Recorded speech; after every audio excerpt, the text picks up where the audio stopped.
So welcome everybody. My name is Shannon Bryan and I'm a librarian at the Belleville Public Library. And this is a partnership with the Hastings County Historical Society. And we're very pleased to be welcoming Jim Brownell and his partner Jeanette Guy to present tonight or today for us. Just so you know, we are recording this presentation. So if you have to leave early or if you know someone that couldn't attend the live event, we will be putting it up on the YouTube channel of the Hastings County Historical Society in a few days. So just for people who have never attended a Zoom presentation like this before, the five of us can see each other, but we cannot see or hear any of the attendees. So if you need to get in contact with us, please use the chat feature, which on my screen is at the bottom in the middle under chat. So you can talk directly to us. I will be monitoring the chat feature throughout the presentation. So if you have any technical issues, questions, comments, concerns, please use that and I will monitor that. At the end of the presentation, I will facilitate the question and answer period of time with Jim and Jeanette.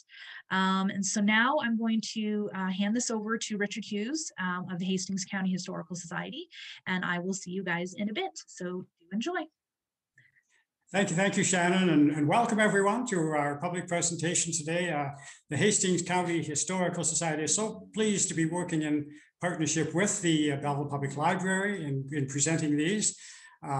For a long time, the Hastings County Historical Society has held public presentations at Maranatha here in Belleville and with guest speakers. And we've always had about 100, 125 people out and wonderful social events, a lot of handshaking and chats and of course, meeting our guest speakers live. But now, of course, with COVID, we're at home. And so we're very pleased to be able to bring to you interesting speakers. You're going to hear a great story today, and that way we can continue to communicate and bring history to all the people. So with that, I'm going to ask my colleague Jim Kennelly to introduce today's guest speaker. Thank you, Richard. Jim Brownell is a retired teacher of 33 years, and he retired in the year 2000. One of the schools he taught at was Longsu Public, where he was a teacher for 21 years. He has been a municipal and provincial politician for a space of 22 years, so he's very much a community man. Always fascinated by history, he became involved with the Lost Villages Historical Society because it was the keeper of the histories and memories of his communities. He's been an active member of that group since 1980 and has been an executive member since 1992, except when he was in the legislature. COVID-19 has interfered with his leading of 4-hour tours through the lands of the Lost Villages, I should say. Hopefully, he can resume his activity leading those tours in 2022. An engaging speaker, a passionate advocate for the Lost Villages, please enjoy Jim's presentation today. Thank you very much, Jim. And good afternoon, ladies and gentlemen. It's certainly a pleasure to be with you and to have you join in this presentation from Eastern Ontario. We do have a museum here in Eastern Ontario near Longsu, the community, the new community actually, created out of 3 former communities. And it's here that we have a museum, and it's with Longsu and Ingleside that we have the base for our historical society. Although we do have many members throughout the world, we have folks like Jeanette, who is with us this afternoon, working the PowerPoint presentation. She lives in Cornwall. We do have a lot of local folks who contribute greatly to our success. So we have a historical society, we have a museum, a website, a Facebook site, and the contact information, I believe, will be shown at the very end of this presentation today. I'm going to take you on a little journey through basically, as I do on the bus tours, through the lands of the Lost Villages. I have a series of old slides, some of them up, well, at least 60 plus years old, for the simple reason many of them were taken at the time of the Seaway. When I say Seaway, understand that I am referring to the hydro projects, a project, and the Seaway project that form part of the whole Seaway story. And this is what I'm going to talk about. The story takes place between August the 10th, 1954, and July 1st, 1958. And we're going to see slides today that were taken on both those days. So sit back and enjoy, and certainly I look forward to answering questions at the end of the presentation. And I also do encourage you, if things will open up a bit, as they did last year at our museum.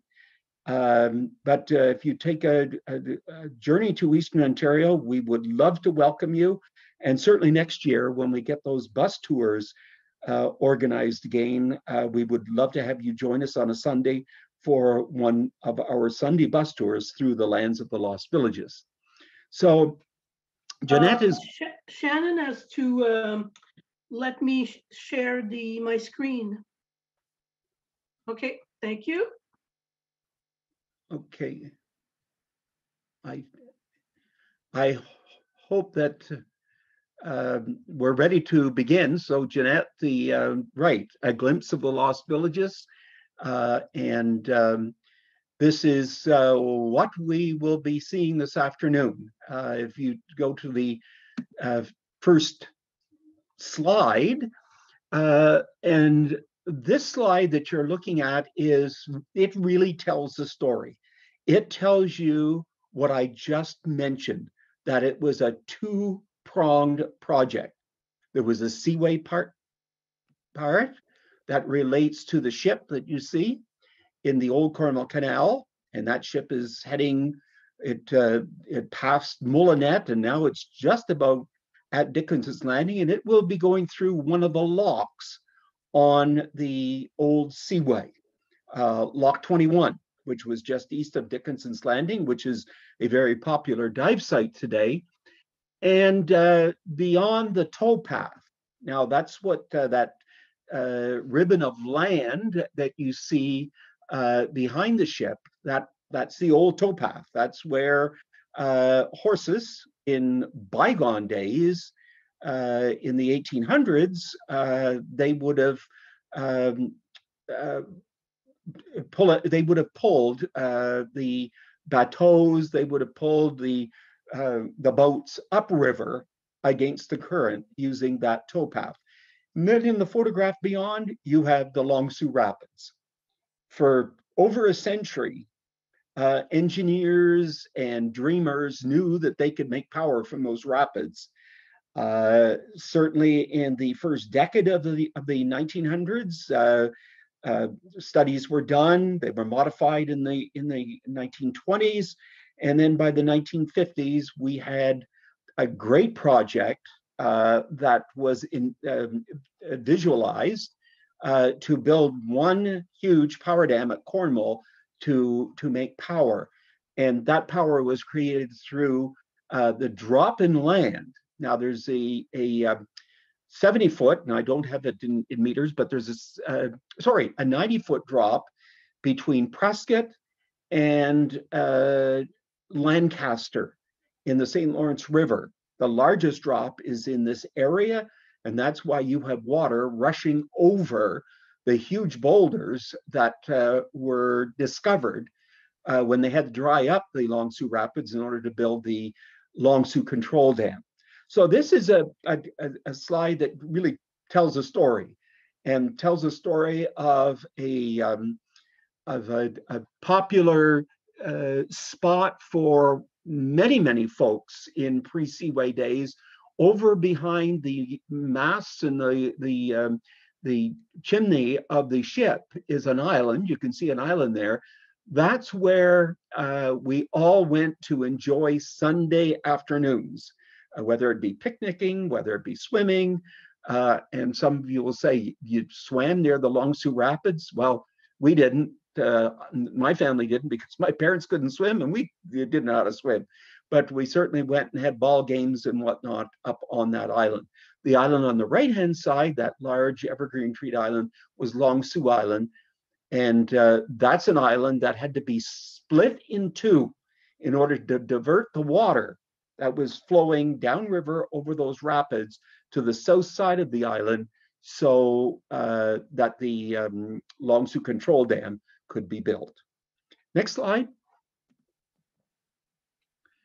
So this is this photo was taken on August the 10th, 1954. This was at a sod turning ceremony. I attended. I was 6 years old at the time. I remember it as clear as if it happened yesterday. And you have Louis Saint Laurent on the left. You have the Prime Minister of Canada. You have the Premier of the province on the right. And they flank Governor Dewey, Thomas Dewey of New York State. And they were there to turn the sod. And that really began 4 years of construction and destruction. A lot of people remind me that along with the construction and the realization that they were building new towns, a lot of destruction in the loss of 6 lost villages, 3 hamlets, the farming island of Chic, and then to the west of the project, and we don't refer to the village of Morrisburg and Iroquois as lost villages because they're still there. But there were 6 distinct villages that were lost. And this is what we're dedicated to, preserving the memory of those villages. So this is a start, and we can certainly date that as August the 10th, 54, because these men were there and they're turning the sod. And that happened at one of the hamlets. I did mention that 3 hamlets disappeared. That was the hamlet of Maple Grove, which was the most easterly one. And it was at Maple Grove that you had the Robert Saunders generating station built, power development station. Next slide.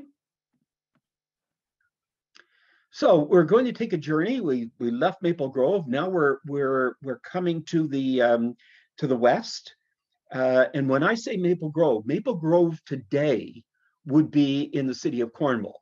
Through annexation and whatnot, some of the lands of Maple Grove were annexed in the 50s to the city of Cornwall, and much of it disappeared under the waters of Lake St. Lawrence. But we're heading west now. We're in the community of Millrush. This is the community that I remember well because I went to church in that chapel that you see back to the right. You can see a structure there with kind of a little bell tower on the top of it. That's not what it looked like in my day. They had a true steeple with a bell in it and whatnot, but that predates. This photograph is about a 1904 photo of the schoolhouse. Now, I went to school in Millrush in grades 3 and 4. That's not the schoolhouse because a new school was built in 1914. That schoolhouse, however, and I put this in as a representation from Millrush in that an early recycling project in the community was to take this schoolhouse, split it in 2, and convert it into 2 homes in the village of Millrush. One was located just across the fence from where the new school was built, and the other one was moved into just north of the downtown of the village, and they were converted into homes, moved into town site number 2, which is today Longsu. And it was surprising to think that both those houses were moved onto the same street in our new town. and they're just down the street from each other, where here they were joined as a schoolhouse. The unfortunate thing with this photograph, and we're into a big project now at the Lost Villages to get our collection digitized, our photo collection digitized and identified. And unfortunately, we do not have the identity of the folks in this picture. And who knows, maybe someday it'll pop up in a collection that we might see at an auction sale or whatnot. But so far, we cannot identify any of the folks in that photograph. Next slide.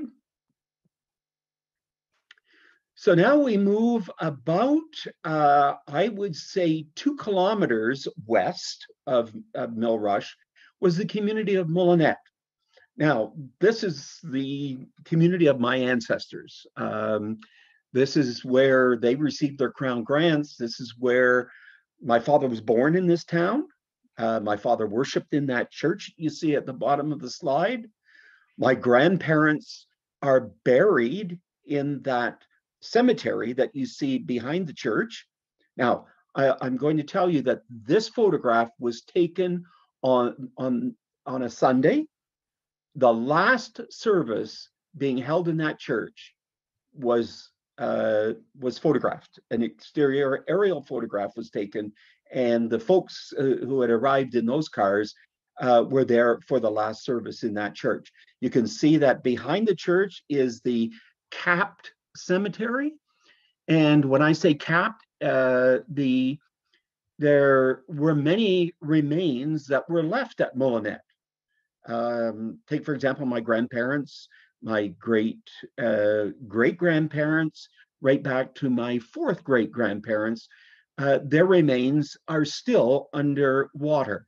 And what Hydro had accomplished here was to put a cap of glacial till over that site so that wave action and whatnot would not disturb the remains. But I remember, just as if it was yesterday, that Mr. Hill, Mr. Vern Hill, and a fellow from Hydro came to our farmhouse.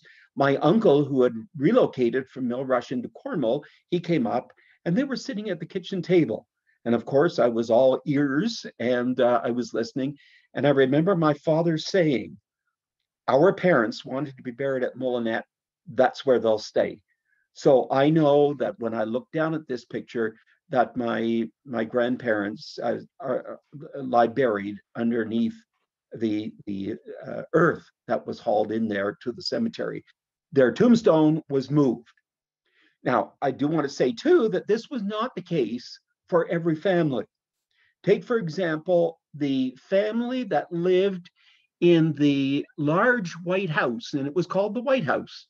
It was Mullinet's White House, just above the steeple of the church. That was the Snetzinger home. And I do know that Mr. Snetzinger, he had a hardware store in Cornwall at the time of the Seaway, and he insisted, along with his relatives, that all the Snetzingers who were buried in that in the cemetery at Mullinet would be relocated to the new cemetery, the new St. Lawrence Valley Union Cemetery. So when you go to that new cemetery today, you see the large Snetzinger stone with a fair chunk of space around it, as opposed to the other spots which could hold 2, 3, or 4 burials. That site had many burials, and that's the reason. And that was only discovered not that long ago through research and through documents that we have at the Lost Villages. Mr. Snetzinger had a fairly large family, and he lived, that was his store that you see above the White House with the 2 dormers on the roof.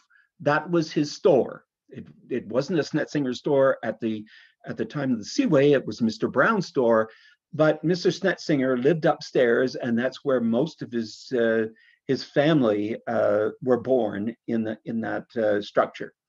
So the community, very familiar to me because I went to school, and school was right next door to the church, although you can't see it in this shot. We would, when I was in grade 1 and 2, right out beside the schoolhouse was this beautiful, beautiful church, which was built in 1834 in that community. And it was destroyed by fire. I believe the next slide might show, next, Jeanette, there it is. There, that's how they were, they destroyed the church. They didn't move it. They didn't bulldoze it down or bring in a steam shovel of any kind. They burned it and then knocked the walls down. I'm not sure if the next slide might. No, it's not. So that's all we have for Mullinet. At this stage of the game, I would like to say that I usually have many more slides, but in longer presentations. So I have to condense these and go a little fast. So the next slide is we move now westerly to the only inland lost village. All the lost villages except for Wales were located right along the St. Lawrence River. But Wales was about about 1.5 to 2 kilometers north of Dickinson's Landing. And this is the bridge over Hooples Creek. And that's why Wales was flooded, because it was on the banks of Hooples Creek.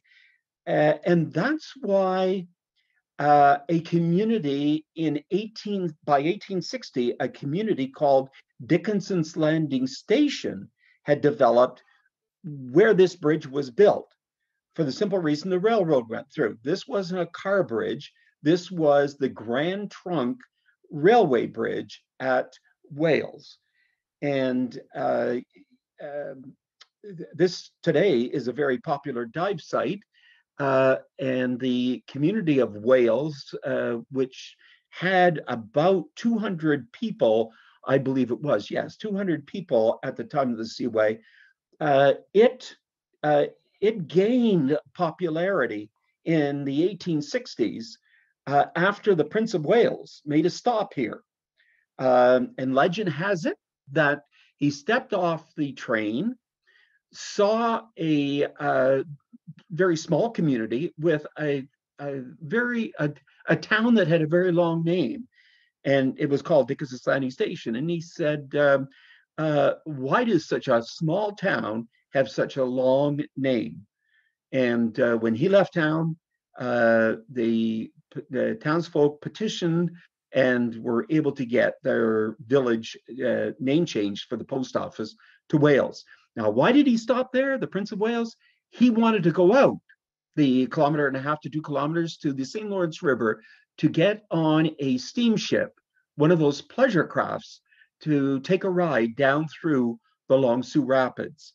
And so he walked from the stage, from the beautiful coach that was provided to him on a carpet of maple leaves to Cahoon's Wharf, and then got on that ship and went downriver on a little river tour. Next slide. We now go out to the front. Now, we were about 2 kilometers inland. Now we go out directly south of Wales was this community of Dickinson's Landing. I put this slide in for the simple reason this was the most public building in the village of Dickinson's Landing at the time of the Seaway. Now, it's kind of sad to think that at one time Dickinson's Landing had over 1,000 people, but at the time of the Seaway, it only had, it had less than 200, about 180. And the reason for that was where its popularity waned, Wales, the popularity of Wales because of the railroad, gained. And so Dickinson's Landing lost its punch, so to speak, as a river community. When the stage, it didn't, the stagecoach, which this was a huge terminus for the stage at the time, when it lost its popularity. And so many of the hotels were abandoned, many of the public buildings disappeared, the schoolhouse disappeared, and this is perhaps this was the most public building. I know this building very well. This was Our Lady of Grace Church. I attended this church every second Sunday.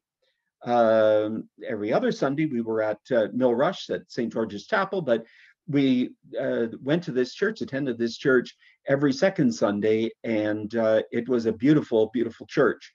I also put in this slide to let you know that an item from this church was saved. And that is, if you look up in the steeple, you can see a bell. That bell is today at the Lost Villages Museum. It went up for auction a few years back, and it was able to be purchased and donated to the Historical Society. So we're very fortunate to have that. And this church faced out to the river, and that the Dickinson's Landing Lighthouse was right out in front of that church, and that was the western entrance to the Cornwall Canal. The boat that you saw in the slide a few back was about to go through Lock 21, and then it would pass by this church and the lighthouse. The lighthouse today is at Upper Canada Village. Next slide.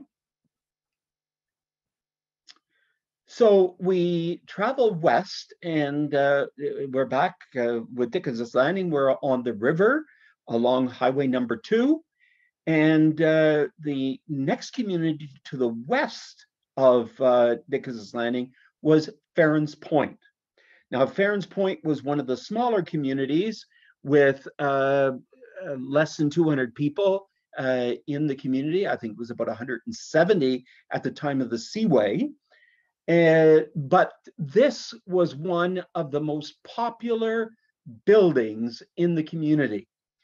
And where you might say that the pavilion, I believe we do have a photo of the pavilion or an artist's concept of that. But with regards to physical buildings, this was the structure.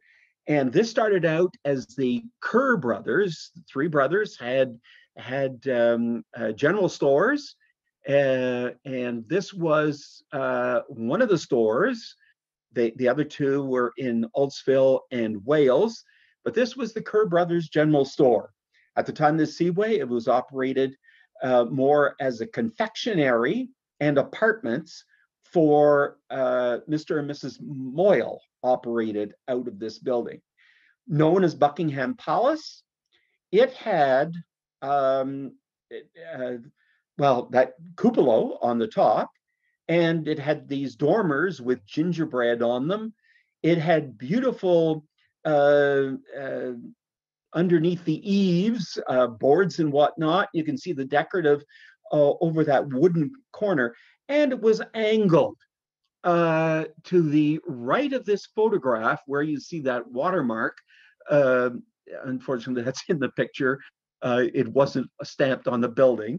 That was the road heading out of Farron's Point to the north, and it was at an angle. Well, this structure was built to that angle. And then again, too, it had beautiful brick. Now, most of the buildings in Farron's Point were not made of brick. Ultsville was our brick town, but that was Buckingham Palace. And many folks, we have a member of our historical society who once lived in that building. Folks from that folks that formerly lived in the community remember it well and often refer to Buckingham Palace in any conversations they have, just because of its popularity. Next slide. This is of Buckingham Palace being destroyed by fire. That was at the time of the Seaway. That did not happen before. That was intentional to get rid of that structure. They burned it, and it caused a lot of angst, a lot of anxiety. Many people have asked me, and I've asked members of our historical society, well, how did people feel? Well, you know, in looking at a picture like this, I think anybody would say you couldn't help but feel very sad, very heartbroken, and whatnot, especially if you had lived in that building, if you operated that building. Yes, some touching moments, and that happened throughout all the communities. You had fires. I've been asked the question, and I was asked during my teaching career, that many of my students, this was always on my curriculum in my classroom, they asked me, well, how did you feel? I says, well, as a 6-year-old to 10 years old, I was pretty excited about the whole thing. Well, what did you remember? And I would say, the memory that's most vivid in my mind were the fires that were burning, whether they were intentional fires such as this, or whether they were fires to get rid of the trees that had to be cut down, or the rail fences that had to be destroyed, or anything that could float. Because remember, this was a power dam, and anything that could float would go downriver to that power dam.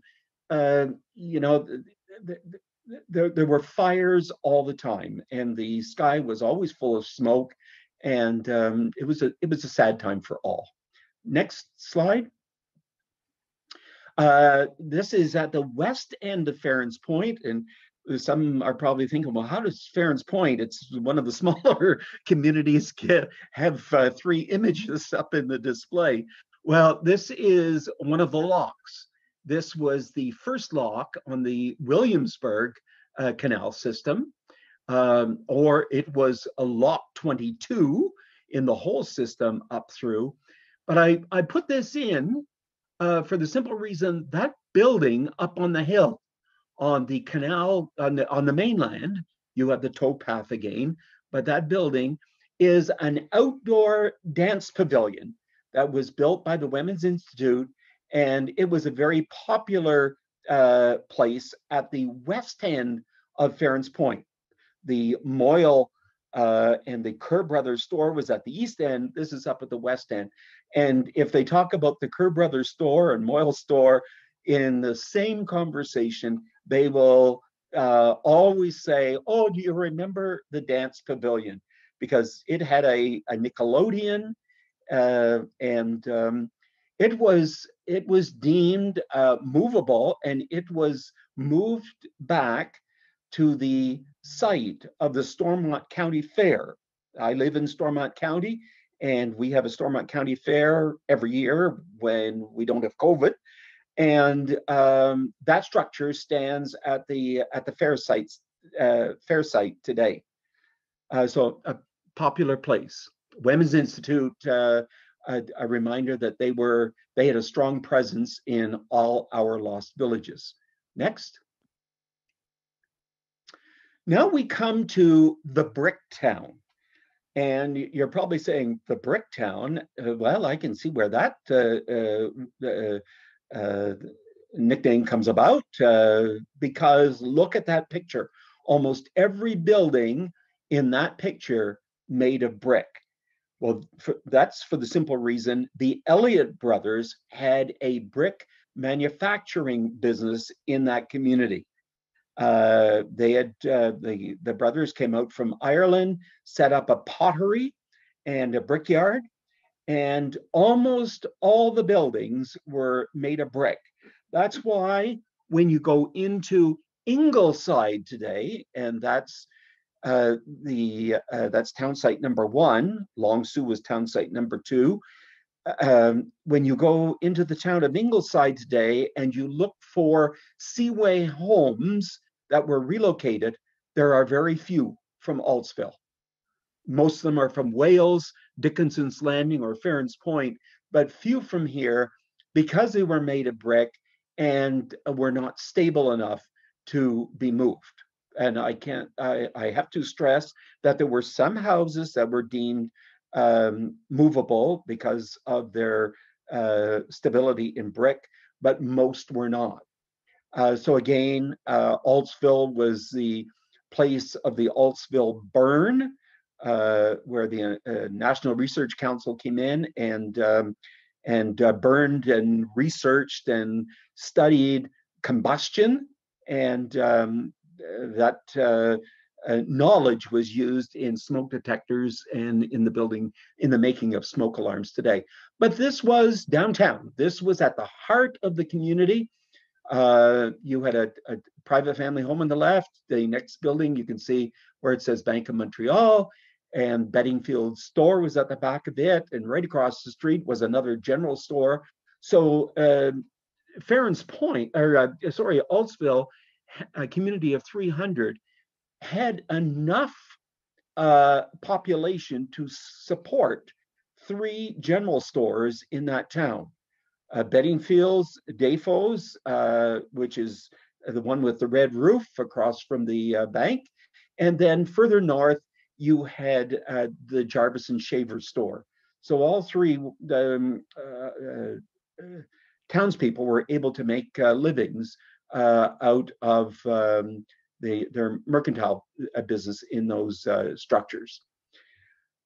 Today, this is a very popular site for people who want to wander up and see streets, sidewalks, foundations. Now, they don't see the foundation holes because they've been all silted in, but you can see the where the top course of stone is for these foundations when the water is low. And it's going to be low this summer, and it's once again, as it was last summer, it's going to be a very popular thing for people to come out and walk out along this street, where during time of high water, which is right now, this street is underwater. In a month or so, it's going to allow people to walk out there and see where some of these structures were located. Next slide. We are now on Chic Island. Now, I probably should have had this slide in after we left Maple Grove and when we took our trip west to Mill Rush, because at Mill Rush there was a swing bridge that got you out on the Chic Island. I did pinpoint Chic Island in that slide of the boat and the Longsu Rapids, but it was on Chic Island in this park where those students and archaeologists from the University of Toronto, from the archaeology department at the University of Toronto, they are doing a dig at an Aboriginal community, the Point Peninsula people. Now, the Point Peninsula predates the Mohawks, who now this is their island, soon to be legally theirs in a land deal that has been made. And at the time of the Seaway, certainly the folks on the island, although many of them owned land, many of the farmers, Raymond families on there owned land, there were still rents that had to be paid to the Mohawks of Akwesasne. But the Aboriginal community that they're digging at predated the Mohawks, and many artifacts were found there. It was a sad time in 1959 when the university tried to get an injunction to stop the flood for a period of time, that so it wouldn't happen on July 1st, so that they could continue the dig. But it was unfortunate that they had to bring in bulldozers rather than doing this meticulous study that these folks are doing at that site. But this is right. I remember as a kid going to the site one Sunday. I think my two brothers, my older brother and the one next to me, we went up there with Dad, and they had a dig. The university put on a dig for kids. And I remember digging at the site, and I didn't find a darn thing that afternoon. But it was at this park. This is Alt Park. Our Los Villages today is in Alt Park, but it was moved over to the mainland. But this original Alt Park is where we went for picnics, and many people went swimming, and we played a lot of ball in that park. Next slide. This is, we're looking at the hamlets now. This is Maple Grove. This is down at the dam site. And this is the first house that was moved into Longsu. And at this stage of my presentation, why not encourage you to join us on Facebook? And you can go back on our Facebook site and see and read about the history of this house, because I've been doing research on all these houses, or as many as we have photographs for, and this is one of the houses. But this was a concrete block house that was lifted and moved and gently put down on its new foundation at Longsu. I saw that on the day this happened. I was there in Longsu, and I remember my mother taking a photograph of the house being moved down Bethune Street. And the photograph, my mom's photograph, is now on display at the Los Villages Museum. But this photo was taken as the house passed through Mullinet. Next slide. Then this is the hamlet of Woodlands. Now, Woodlands was located between, and we call it a hamlet again because it didn't have a post office at the time of the Seaway, or even many years before the Seaway, it didn't have a post office. At one time it did, but it was a hamlet, and it was one of those communities, blink and you'd miss it, but you couldn't miss this beautiful St. Matthew's Presbyterian Church. It could not be moved, and it was destroyed. But Woodlands is a community that was located between Dickinson's Landing and Farron's Point, and it was very closely related to the next community beside it, the next hamlet, and I think the next slide will show the schoolhouse at Santa Cruz. Now, at the time of the Seaway, where Woodlands had at least a church as a public building in the town, this schoolhouse was not standing at the time of the Seaway, but this was a public institution in the community of Santa Cruz. And I am sure some of those watching this presentation today are saying, Santa Cruz, how did a community in Eastern Ontario get a name that relates to Spanish, to Portuguese? Well, the Portuguese came to this area. Very crafty stonemasons worked on the Cornwall Canal and Williamsburg Canal, and it's believed that they had an encampment, a settlement at this site.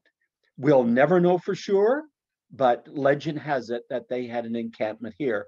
But we do know that the Portuguese were folks that worked on the stone work for these canals and for the lock systems in these communities.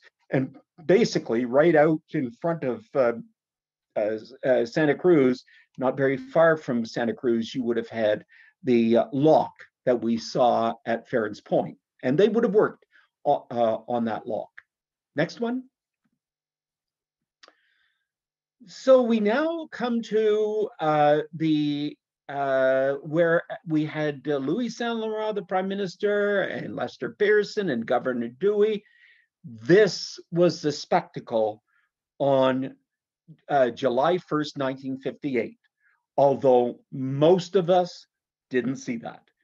Most of us were led to believe that there was going to be this great kaboom that would throw debris for at least maybe a kilometer to a kilometer and a half away. It didn't happen. There was a kaboom. We heard it. We had been out near the, when I say we, my family, walked from our farmhouse out to Mullinet, but we didn't see this blast. We heard a kaboom, and we didn't see this great wall of water, which we had been led to believe because, and as a kid, now can you imagine, almost every day playing on the radio was a record that had as its lyrics, it was a record that was produced by Morris and Loretta Burgess. Loretta sang the song, Morris played the guitar, and it was the Seaway song. And in the song, she sings, "This great wall of water will make its own headway right into the old Cornwall shore." Well, the great wall of water did not come in. It trickled. And I can tell you there were very, very many disappointed people that day, including my aunt and uncle, who had relocated to Thorold, Ontario, but they came back for that July 1st flooding. They went down to the power dam and thought that they would see this great wall of water. Well, it didn't happen. It took 3 days for the head pond to fill. I remember that night we went out thinking that we would see some water rushing down, but we didn't. Went back home. But that evening, we went back out to the site of Mullinet, and it was a sight to behold. The snakes were crawling, the animals were running because the water was getting higher and higher. And the songbirds, the blackbirds and whatnot, this was nesting season in July, they were putting up an awful fuss. And it was a very sad time. That's another memory that I have of this time. And something that's interesting, it was just yesterday on our Facebook site that somebody shared that same memory when they saw one of the houses that had been moved. Next slide. So this is in 1998, we plaqued our lost villages. We plaqued the lake, and with this plaque, the citizens, Friends of Farron's Point, sponsored the plaque. And within a month, we had all the signs sponsored. And the lady, Dr. Janine Roy Poirier, had joined our historical society, wanted to take on a project. So her project was to plaque the signs. And they go up every year. They did not go up last year for the simple reason we were in such a lockdown that well, you just couldn't, you had the social distance and whatnot. It took 3 people to get them up and screwed in there and bolted in. But hopefully they'll be back up this year, and the signposts painted. They could, in that photograph, use a little refurbishing, but they've been up along County Road number 2. And if you come to our area for a visit, you might spot one of these signs along County Road number 2. Even with Dickinson's Landing, it was out at the front. It was the only one not along the railroad line. And Dickinson's Landings plaque is right beside Wales, the Wales plaque at St. Lawrence Valley Cemetery, for the simple reason we did not want to put it out on the Longsu Parkway. We wanted to keep them on County Road number 2. So that's what this slide signifies, and that's our logo at the top, which has been our logo since 1978. It was designed, and you can see a community has been flooded, the church has been flooded, and the ships are now over the sites of these, and the boats are over the sites of these lost villages and hamlets. Next. A project, so our 6 lost villages were plaqued in 98. It was in 2019 that we plaqued our hamlets. The hamlets of Santa Cruz, Woodlands, and Maple Grove. And we also put up a plaque to tell the story and the history of Mill Rush, which, and perhaps some of the viewers are thinking, how did Mill Rush get a French name attached to it? Well, it's believed that, and it's known that the engineers and construction folks from Montreal were coming up to the area to survey and to mine the stones from the Mill Rush quarries. And those quarries are still being mined today, actually. And they were taking the stone down the St. Lawrence River to Montreal to build the docks in the port area of Montreal. And if you go to the port of Montreal today, you can still see some of those limestone blocks from the Mill Rush quarries. So this is a plaque that's at our museum site. It's attached to the drive shed. Plaques. This was a joint project that was done between the city of Cornwall, their heart of the city. There are many plaques like this in the city of Cornwall, and they wanted to extend out into South Stormont, the area where you have the lost villages. So they approached us, and we had a project to plaque our hamlets. Next slide. There's Maple Grove. That's on the side of our archival building at the museum. And that, by the way, is Lock 20 of the Cornwall Canal system. I talked about Lock 21 as being up near Dickinson's Landing. This was down at Maple Grove, quite a distance to the east of Lock 21. So Lock 20. Next. We are now at our museum site, and I encourage you to come on down to visit us. This is the memorial stone that originally was located over on Chic Island. It did not look like this. It did not have that stone wall around the base of it.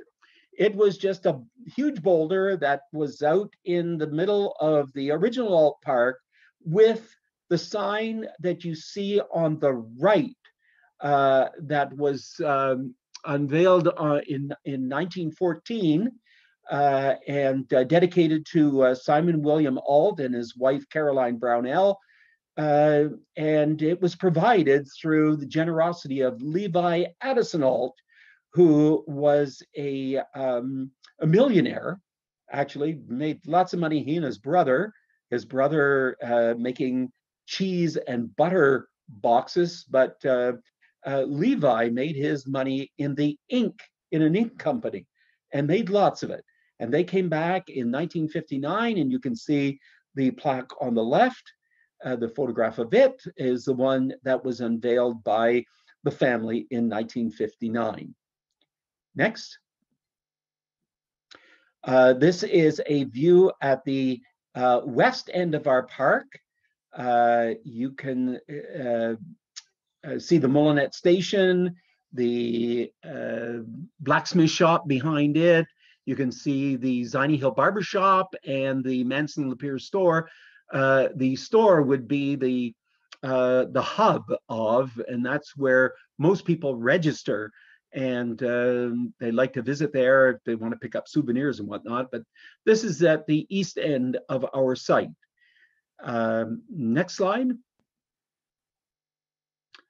And this is a montage of the of buildings. Again, the top left, we already saw that slide. The house in the middle, that is the Stewart House, and that is a house that was built. The original part of the house was built by a United Empire Loyalist, Dr. James Stewart. He was a surgeon in the King's Royal Regiment of New York. When he arrived here, he probably built a rough log cabin. He built a more substantial structure by 1810. And if you see the front veranda on the house, there's a door just as you come up the steps. You can go into the kitchen of the house, but there's another front door. That front door leads into the parlor of that house today, and the parlor is the original house. When this house was being restored, the restorers found the original house buried in underneath that bigger house. The house on the right, that's the McLeod House. That was our first museum that we opened on August the 10th, 1992. And it served as our museum. We thought we had the cat by the tail that day. We had no washrooms. We had a Johnny on the spot, but we were there ready to tell our story. And we haven't really looked back since that time. As I said, that's the Mullinet station at the bottom. And it's only a few 100 meters from the site of its original location at Mullinet, because we are located just north of where Mullinet used to be. But I want to draw your attention to those millstones in the front yard. It was in 2018 and 2019 that those millstones, through license of the Ministry of Tourism and Culture, 3 diver members of our historical society dove down and retrieved those millstones. Now, they were given permission, received permission, and with the stipulation that they be recorded and donated to a reputable museum. So that's why they're at the museum today. And it made my heart feel quite good, being the former parliamentary assistant to the Minister of Tourism, and hearing that the ministry thought our museum site and our historical society was a reputable museum. That was a check mark for us. Next one. Oh, I do want to draw your attention to, in that one that we just saw, the bicycles leaning against. We're right on the St. Lawrence Bikeway, the bicycle path that extends from Lancaster to Morrisburg, bypassing our site and bypassing Upper Canada Village. It's a popular stop for many bicyclists today, because you can't help but see our site from that bike path. Next. Once again, the buildings, the McLeod House and the Schoolhouse, we had a great collection. Fran LaFlamme, our society's first president, she was a former teacher, and she collected a lot of school memorabilia, and she really wanted a schoolhouse at the site. So we went out scouting and found this schoolhouse sitting rather derelict, back in the township of Roxborough, which is in Stormont County, and the township donated it to us, and we moved it out to the site and restored it. Next slide. We have the Millrush Mullinet Cenotaph at the west end of the site. Now, in the very first picture that we had of our site, you could see that park bench on the right, but the cenotaph was out of view. But this is the cenotaph today. Behind the left bench today we have a Vimy oak. We have an oak which is a descendant of an oak that of oak trees from that are in Toronto today, and they had their origin at Vimy Ridge. And if you want to learn more about the Vimy oak, just Google it, Vimy oak, and you will learn all about these seedlings and saplings that were distributed to sites across Canada. So we did have two. One died after its first winter, but the second one is doing relatively well. Next one. This is a site that we unveiled in 2018, I believe it was, to the 40,000 Canadians who fought in the American Civil War, with a number of those Canadians from our lost villages. We didn't instigate this project. It was a dream of the Greys and Blues of Montreal Reenactment Society to have a monument to the 40,000 Canadians, to have a national monument. They had approached the St. Lawrence Parks Commission to have this monument at Upper Canada Village. Upper Canada Village tells a different story. So they approached our historical society. We said yes, and this is the site of the monument that recognizes those 40,000 Canadians. Next slide. And this is the last slide. This is a new one that Jeanette told me about this morning. This gives you the details of our website. Our email address is there at the top. We'd love to hear from you. And we certainly have our Facebook site. Check our Facebook site. It's unbelievable, the work that's being done there and the connections that are being made on Facebook. So if you haven't already done it, click on it, and we would love to have you join us. So that brings us to the end of the formal presentation. I do understand that there's questions. There may be questions, so I'll turn it over to Shannon. Hi, thank you very much. That was a wonderful presentation, Jim. I'm just going back to make sure I don't miss any of the questions. There was a couple people asking if you had a map to show the location of the villages. I found one online, but I didn't know if you had one in your slides. Well, obviously, no, not in this particular slide, no. Okay, but I did find one, yeah. But yes, certainly if somebody wants a map, Jeanette, I think you have it so that it could be emailed, right? Yeah, for sure, and they are on our website as well. Yeah, Right. That's where I did find the map, actually. I shared the link with everybody, I believe. Yeah. Someone was asking, I think you actually answered this after it was asked. I can't remember which hamlet or village it is, but the one with all the brick buildings. The lady was just wondering, are they all underwater now? But I think you said when the tide is low or something, you can actually walk across some of the sidewalks and the foundations of those brick buildings. Yes, when the water level is low. Now, there's no tide up here, but when the water level is low, and right now they've dropped, they're in the process of dropping the water because they have to juggle all that water from the Great Lakes down through the system. And they're dropping the water as I speak, and you can walk out to the site. Now the buildings are gone, but you can see a lot of bricks around. You can see shards of bricks, and you can see the foundations of houses and whatnot, and sidewalks and streets. But yeah, that's what you would see at Altsville and at Farron's Point too. Why do they come up whereas you can't do that at Millrush? Because Millrush the water is quite deep there. But at Altsville, you're at the west end. I apologize for the phone going off. The water is very shallow up at that end because you're at the western end of the head pond.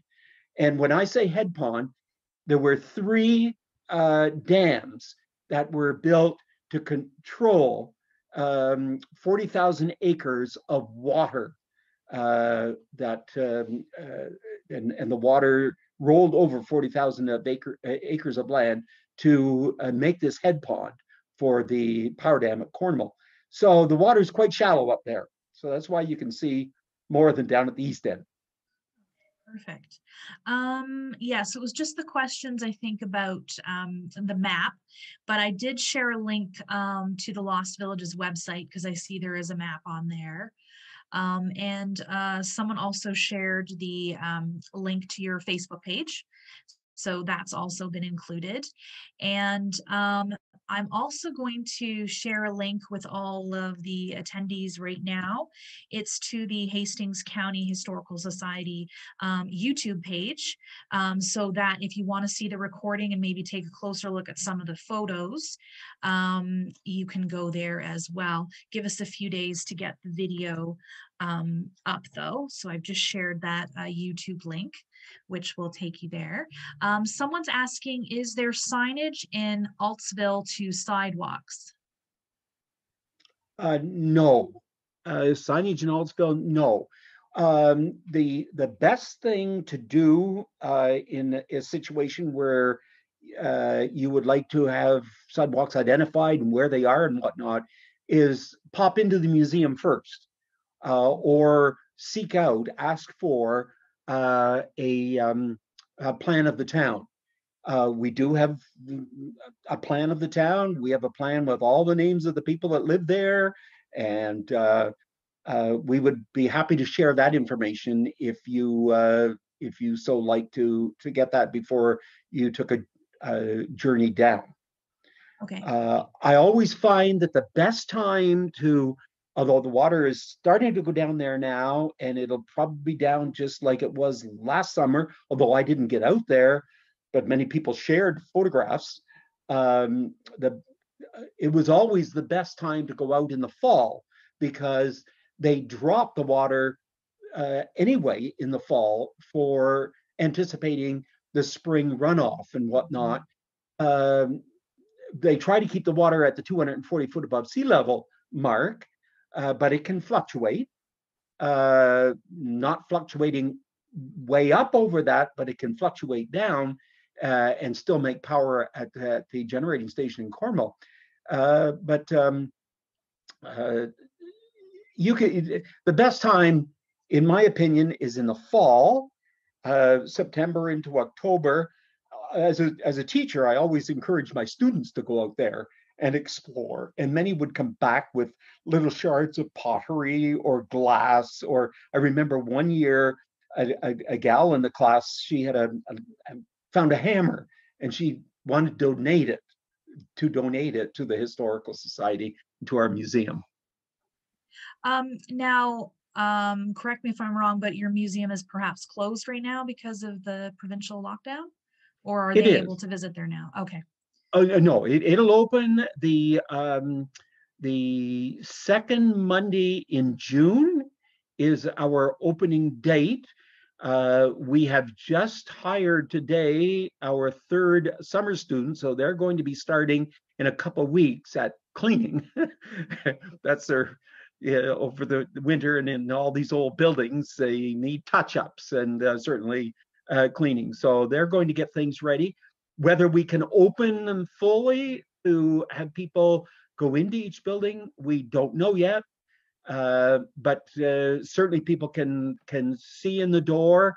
They can, if they're coming down, they can make appointments to come into the archives, because we allow one group. When I say group, a family or a group in at a time, not a large group, but a research group, or if they're wanting a map, take for example.